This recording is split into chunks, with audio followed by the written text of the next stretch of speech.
এই জন্য একটা সূরা যদি শিখতে পারেন বলবেন আলহামদুলিল্লাহ, দুইটা সূরা পারলে বলবেন আলহামদুলিল্লাহ, সন্তান কোরআনের হাফেজ হইলে বলবেন আলহামদুলিল্লাহ।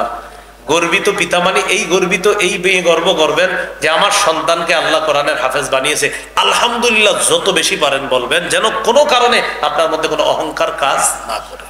কারণ আপনার সন্তানকে আল্লাহ যা দিছে সেটা আল্লাহর যে ধনভাণ্ডার, সেখান থেকে আল্লাহ সামান্য দিয়েছে, এই জন্য বেশি বেশি শুকরিয়া আদায় করা। মনে থাকবেন ইনশাআল্লাহ। এটাই হলো ওয়ালা ইউহিতুনা বিশাইইম মিন ইলমিহি ইল্লা বিমা শাআ।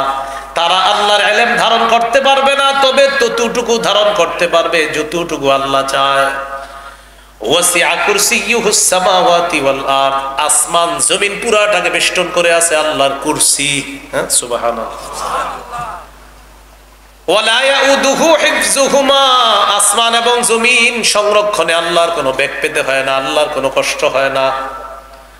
ওয়া হুয়াল আলিয়্যুল আযীম, আল্লাহ অধিক ঊর্ধ্বে, আল আযীম, আল্লাহ মহান। এই হলো আয়াতুল কুরসি। এবার আমার সাথে বলেন, বলেন আয়াতুল কুরসি কোরআনের সবচেয়ে মহামর্যাদাপূর্ণ আয়াত। আবু দাউদের হাদিস, 1460 নম্বর হাদিস। রাসূল সাল্লাল্লাহু আলাইহি সাল্লাম, একজন সাহাবী আছে উবাই ইবনে কাব রাদিয়াল্লাহু তাআলা, তার উপনাম হলো আবুল মুনজির। قال رسول الله صلى الله عليه وسلم أي آيات معك من كتاب الله أعظم। সাহাবী উবাই ইবনে কাবকে আল্লাহ নবী বললেন, উবাই তোমার সাথে আল্লাহর কোরআনের যতগুলো আয়াত আছে, কোন আয়াতটা তোমার কাছে সবচেয়ে শ্রেষ্ঠ মনে হয়? সাহাবী জবাব দিলেন, আল্লাহু ওয়া রাসূলুহু আ'লাম, আল্লাহ এবং তার নবী ভালো জানে। নবী আবার প্রশ্ন করলেন, আবাল মুনজির আইয়ু আয়াতিন মাকা মিন কিতাবিল্লাহি আ'যম, আল্লাহর কোরআনের কোন আয়াতটা তোমার কাছে সবচেয়ে মর্যাদাপূর্ণ?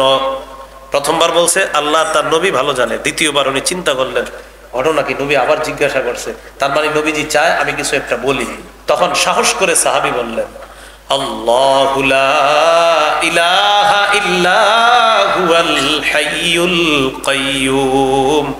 ইয়া রাসূলুল্লাহ, আমার কাছে কোরআনের যে আয়াতগুলো আছে, এই আয়াতগুলোর মধ্যে আয়াতুল কুরসি আমার কাছে সবচাইতে মহামর্যাদাপূর্ণ আয়াত মনে হয়।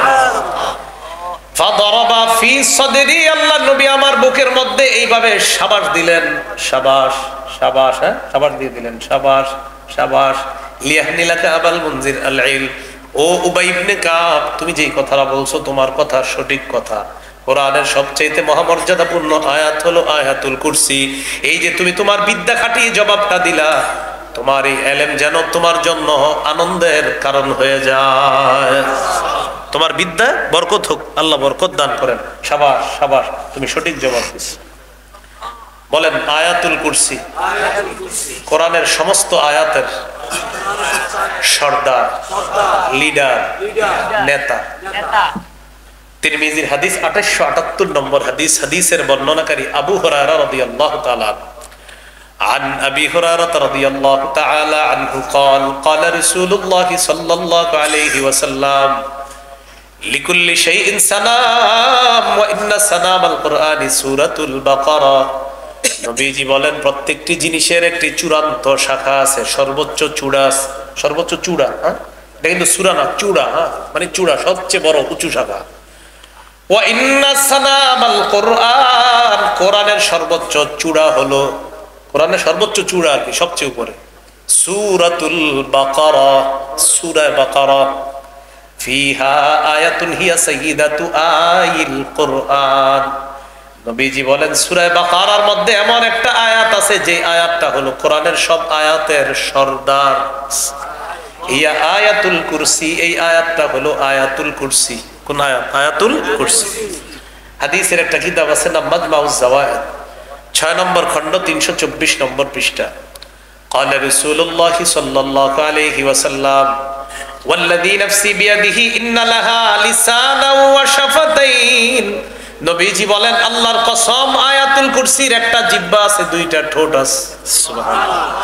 আয়াতুল কুরসির একটা জিহ্বা আছে, দুইটা ঠোঁট আছে। তুকদ্দিসুল মালিকা ইনদা সাকিল আরশ, আল্লাহর আরশের কাছে ঝুলে ঝুলে আয়াতুল কুরসি সদা সর্বদা আল্লাহর পুত পবিত্রতা বর্ণনা করছে। মুখস্থ করে নিয়েন, বলেন ইনশাআল্লাহ। 5 ওয়াক্ত নামাজের পর আয়াতুল কুরসি পড়বেন, খানা ভুইলা গেল এটা ভুলবেন না, বলেন ইনশাআল্লাহ। বুলুগুল মারাম হাদিসের কিতাব 97 নম্বর হাদিস। قال رسول الله صلى الله عليه وسلم من قرأ آية الكرسي دبر كل صلاة مكتوبة لم يمنعه من دخول الجنة إلا الموت। নবী বলেন প্রত্যেক 5 ওয়াক্ত নামাজের পর কেউ যদি আয়াতুল কুরসি পড়ে, জান্নাত আর তার মাঝে বাধা শুধু মৃত্যু, সে মৃত্যুবরণ করবে আর আল্লাহর জান্নাতের মেহমান হবে। পড়বেন ইনশাআল্লাহ। বলেন ঘুমানোর আগে আয়াতুল কুরসি, তাহলে 5 ওয়াক্ত নামাজের পরে আয়াতুল কুরসি, আর হলো ঘুমানোর আগে আয়াতুল কুরসি।